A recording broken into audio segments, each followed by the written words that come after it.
momento del segmento del profe. ¿Qué nos trajiste hoy? Hoy traje para hablar un poco de controversias en lo que han sido los cómics de Marvel y DC, que bueno, son las dos casas más importantes de los cómics. ¿Tenés algo de Ezra Miller? Superhéroes. No, Ezra Miller lo que sí se ha dicho es que está llamado a un... a presentarse a cosa en la corte por lo del robo agravado. Hoy estábamos hablando con Felo, que tengo ganas de implementarlo a lo mejor la semana que viene o la otra en el programa, que es... El Ezra Miller de la semana. El Ezra Miller de la semana. Es buena, ¿eh? Hay que implementarlo. Hay que implementarlo. El problema es que muchas veces Ezra Miller no es el Ezra Es el propio Ezra Miller de... Es el Ezra. Claro, va a ser. Va a ser. Bueno, entonces, nada, traje algunos de estos momentos controversiales, en el sentido de que si bien pueden haber sido disruptivos en el momento en el que salieron, o pueden haber planteado una problemática a futuro y que en algún punto trató de ocultarse. Así que vamos a dar comienzo con esta lista. No es un top tal cual, sino que son distintos momentos al azar en estos cómics. El primero es La Última Cacería de Kraven, que es uno de los mejores cómics de Spider-Man. De mis favoritos. Creo que de los favoritos de todos. Que lo mencionábamos justamente el domingo pasado. En el vivo. En el vivo que estuvimos con Albert de... Albert Janaro. Albert Janaro. De Spider Janaro. Eso quería decir, de Spider Janaro. Justamente hablando de su novela, la de Spider-Man Una Vida Más. Y hicimos un repaso de... las historias más importantes del arácnido y obviamente se tuvo que mencionar esta obra maestra de los cómics en general. Así es. Y bueno, este cómic es controversial, primero que nada porque el protagonista tal cual no es el del título. Gracias Felo por haber estado bancando el otro día. Sí, no, estuvo buenísimo, yo lo disfruté mucho. Muy bien y presente siempre. Este cómic principalmente es controversial porque, bueno, Kraven es el protagonista, siendo que el título es Spider-Man.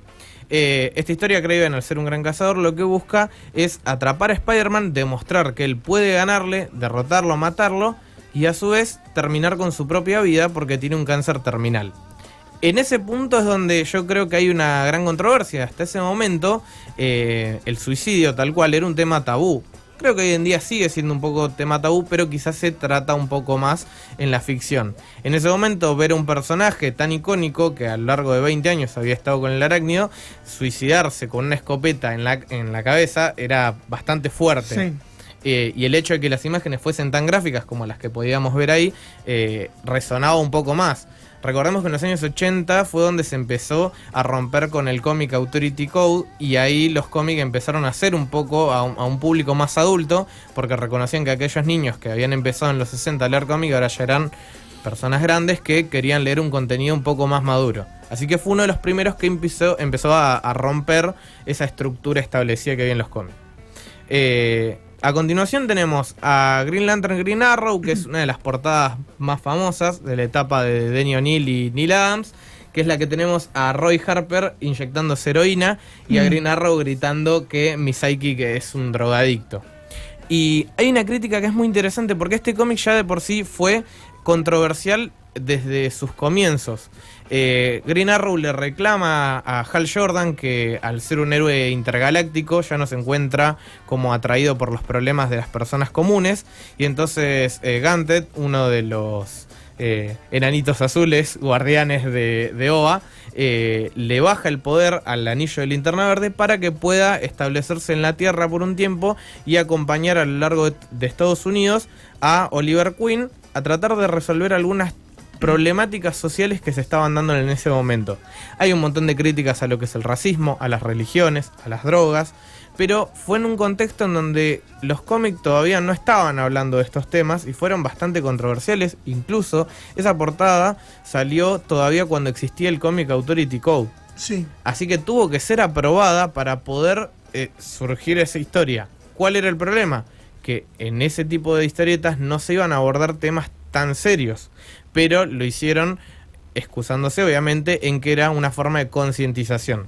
Pero más que una concientización, si lees la historia, es una crítica a cómo reaccionaban las personas que tenían familiares Claro. en esa situación de dependencia. Es lo que iba a decir, las formas de Oliver Queen para con Speedy Claro. son muy toscas.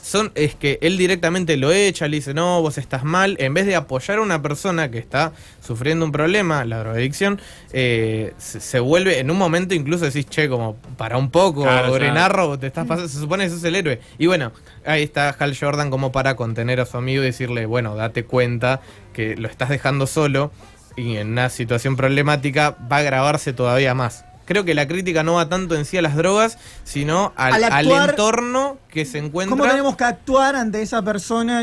Claro, Creo en que esa situación. Una vez estando ya el problema, no es la forma aislando a esa persona, sino dándole No, ayuda. claro, es una crítica a la agresión, al aislamiento, al decir, bueno, vos me fallaste, sino, claro, al hecho de tratar de acompañarlo. Claro. Y también habla un poco, ¿no?, del desapego que sentía en ese momento Roy Harper, que es un adolescente, de su mentor, que es su figura paterna, que ve que está recorriendo el país con un amigo tratando de ayudar a otras personas, ¿no? Y es como también esta crítica al desapego que a veces existe en lo que las personas transitan durante la adolescencia, que se sienten solos, abandonados, que nadie los comprende y bueno, No y me ahí es lo que puede acuerdo, llegar a recaer. ¿Qué etapa Roy estaba en aquel entonces en los cómics? ¿Ya no estaba más en los Titans? No, en ese Está. momento igual la etapa que toma Denny O'Neil y Neil Adams, si bien está durante lo que era la parte de Titans, Roy no estaba dentro del grupo. Está. Claro, no es miembro fundador Claro, Speedy. claro. No, Claro, no era un no, miembro no. como tal en ese momento. Bueno, a continuación tenemos uno que Bueno, no me sí acordaba. generó una gran polémica, que es Green Lantern número 54, Oh, sí. que es el número en el que muere Alexandra DeWitt a manos de Major Force, que es un enemigo del Green Lantern de Kyle Rayner.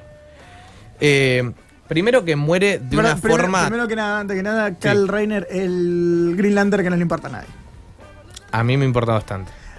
Para mí tiene una gran historia y fue muy infravalorado. Yo me quedo eternamente con Hal y con John.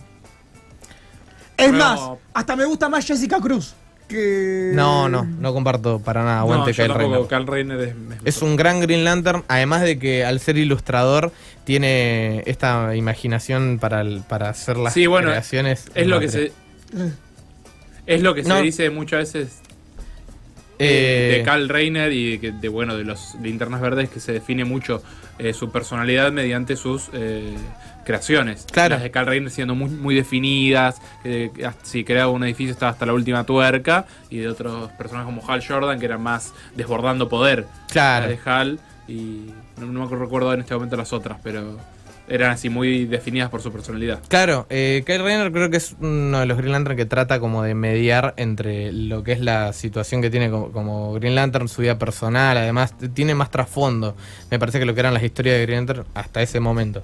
No sé si tenemos el video, era el número 3, puede ser, que es el S.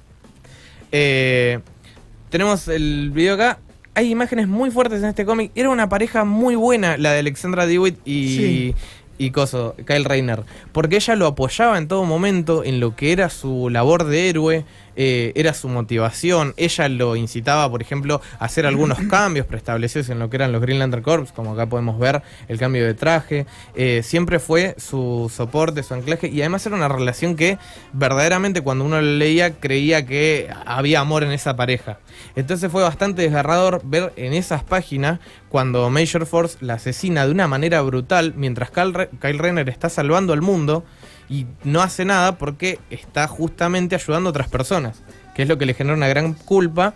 Y lo peor de todo es que deja el cuerpo muerto en la heladera, cierra la heladera y le deja una nota que iba a encontrar una sorpresa en la heladera y con amor a Alexandra DeWitt, ¿no?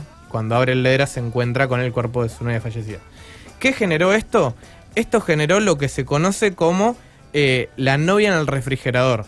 Fue un movimiento en el que muchas mujeres hicieron crítica a este acto en el momento de los cómics, porque siempre se utilizaba a la dama en peligro como motivación para que el héroe sacase sus mejores fortalezas de protector.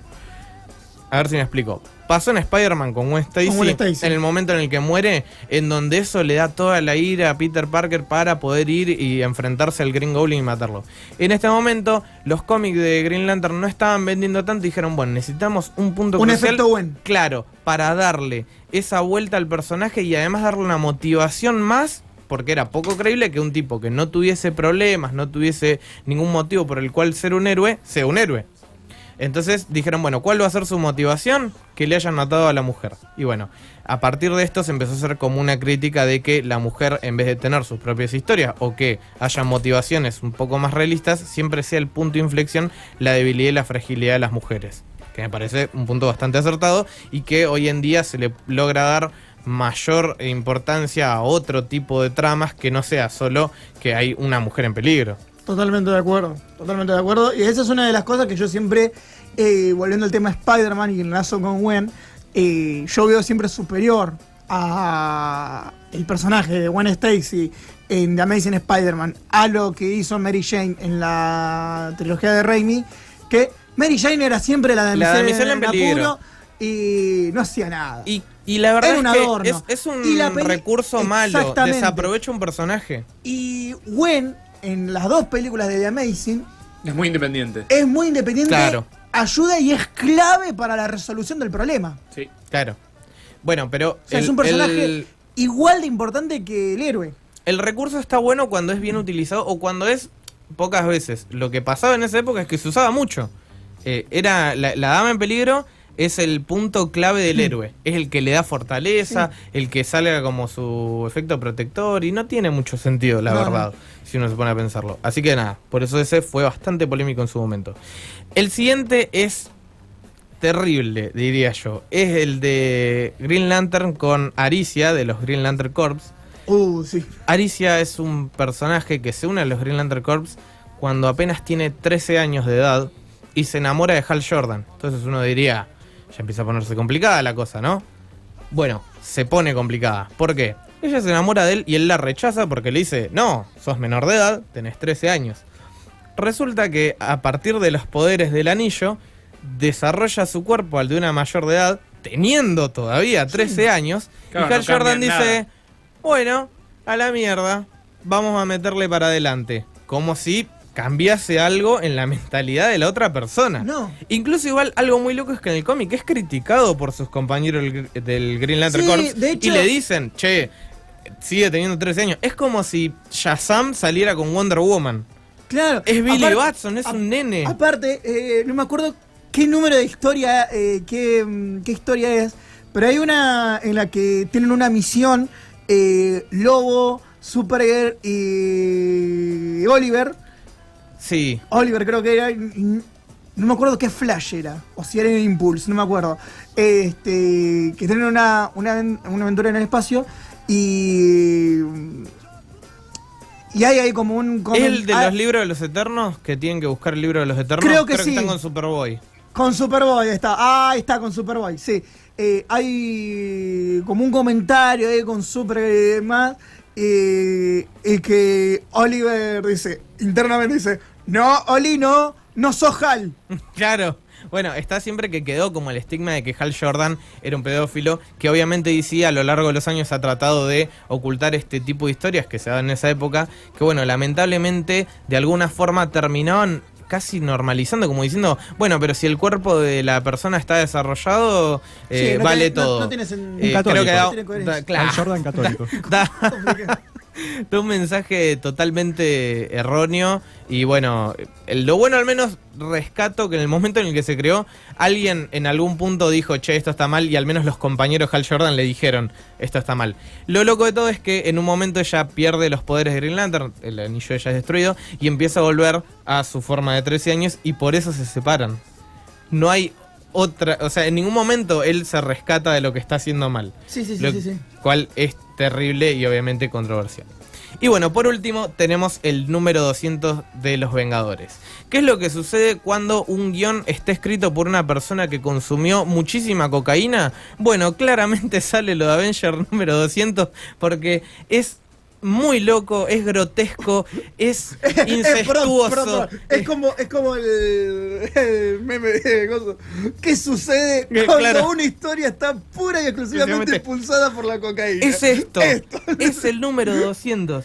Es increíble, o sea, era el número 200, era un número para festejar, para hacer una buena historia de superhéroes tranquila, relajados, a ver, llegamos al 200, hagamos una historia buena. Hicieron la típica, es la 200, vamos a celebrar, hagamos algo tranqui. Claro, y se fue a la mierda. Cuando tirás el algo tranqui, cuando te juntás a hacer algo tranqui, ¿sabes por qué se va a terminar descontrolando? Entonces, paso a explicar qué pasó. Involucra a Carol Danvers, que en ese momento era Miss Marvel. Sí. Capitana Marvel hoy en día para... Capitana Marvel para los amigos. Sí. Es secuestrada, llevada a una dimensión llamada el Limbo por Immortus, que es una versión alternativa de Kang. Es prácticamente la versión que vemos en la serie de Loki, claro. Al final de la última. Bueno, el espacio ese prácticamente podría ser como ese limbo, sí. ¿no? Como ese lugar donde no sucede el tiempo. Bueno, resulta que es violada. No en la forma que uno creería en lo que es forcejeo, sino que a través de un encantamiento termina teniendo relaciones, obviamente sin su consentimiento. Cuando regresa a lo que sería la línea temporal común, tiene un hijo, que es Marcus, y resulta que este hijo crece aceleradamente, su embarazo incluso es acelerado, y resulta que este Marcus se termina convirtiendo en Immortus, que la lleva al limbo ese donde la termina embarazando. Es muy complicado explicarlo, pero es básicamente lo que sucede. Es un bucle de Edipo. De que es rarísimo, asqueroso, incómodo de ver. No es tan gráfico el cómic, igual, es la verdad bastante tranquilo, pero... Procesar la información. Pero sí, claro, lo que sucede... Bueno. Felo, ¿vos lo conocés? Lo conozco, es muy conocido entre todos los que hayan leído cómics, por eso, porque siempre que empieces a buscar historia de los Vengadores, historia de no sé qué, en algún momento te aparecen historias turbias de los Vengadores. Siempre. Y esta es la historia turbia de los Vengadores. Además, en un número icónico. Me decís, bueno, fue el número 78 como pasó por abajo de la mesa. Nadie se dio cuenta. No, número 200 como lo anunciaban, como lean el número 200. Mucha gente lo debe haber comprado solo por la portada, por claro, el número 200. Estaban la mayoría de los Vengadores que en ese momento componían el plantel y uno esperaba una historia de acción, no un drama incestuoso con violación de por medio. Terrible la decisión. Bueno, el editor en ese momento, Jim Schuster, se arrepintió totalmente de haberle dado el visto verde a esa aberración. Incluso hoy en día dicen que nada, fue una de las peores equivocaciones de Marvel, porque es un sinsentido que además no tiene correlación con lo que estaba pasando en la historia hasta ese momento de los Vengadores. Así que nada, la verdad que... Un shout out para... Una cosa bastante extraña hizo Marvel en ese momento y con eso festejaron sus 200 números de los Vengadores. Complicados aquellos momentos fueron. Lo que sí no fue complicado fue tu segmento, profe, que fue espectacular, como siempre. Muchas gracias. Va a haber, supongo... Parte 2. Eso te iba a preguntar, sí. Porque me quedó algo, no sé, algo radioactivo por afuera. ¿Algún fluido radioactivo de parte de Marvel? Sí, vamos... de parte de un arácnido. Me quedó una crisis también. En la parte 2 vamos a... Una crisis también ahí, sí, una... También relacionado con lo último de Marvel. Sí, vamos a abordar porque la verdad que momentos turbios tanto en Marvel en DC no faltan. Y después alguno que otro en historias alternativas. Me gusta. Pasa que en historias alternativas, fuera de lo que es Marvel y DC, es como normal. Sabes que vas a ver algo raro. Estás predispuesto a encontrártelo. O sea, claro, acá... El universo Ultimate en un momento cuando Mr. Fantastic turbio. Era Thinker. Sí. Es turbísimo. Bueno, igual el universo Ultimate es turbio de entrada. Sí. Pero yo creo que en lo que son los cómics como no sé, Dark Horse, Image, uno sabe que va a encontrar algo fuera de lugar. Pero en Marvel y DC, en el status quo es muy raro y es donde más se suelen volar. ¿Sabes qué se me vino a la mente? El Spider-Man de Darkhold. Sí. Ahí... Un montón. Ahí podemos... Da para hablar. Da para hablar. Antes de irnos a la tanda, vamos a escuchar otra vez. Vuelve a aparecer ella, que ya lo hemos mencionado, que tiene muy buenos covers en su canal de YouTube, que es Simone Anisinger, que en esta oportunidad vamos a escuchar Period, cover justamente del opening de Full Metal Alchemist Brotherhood. Escuchamos momento de tanda también y regresamos para la parte final de Spin-Off.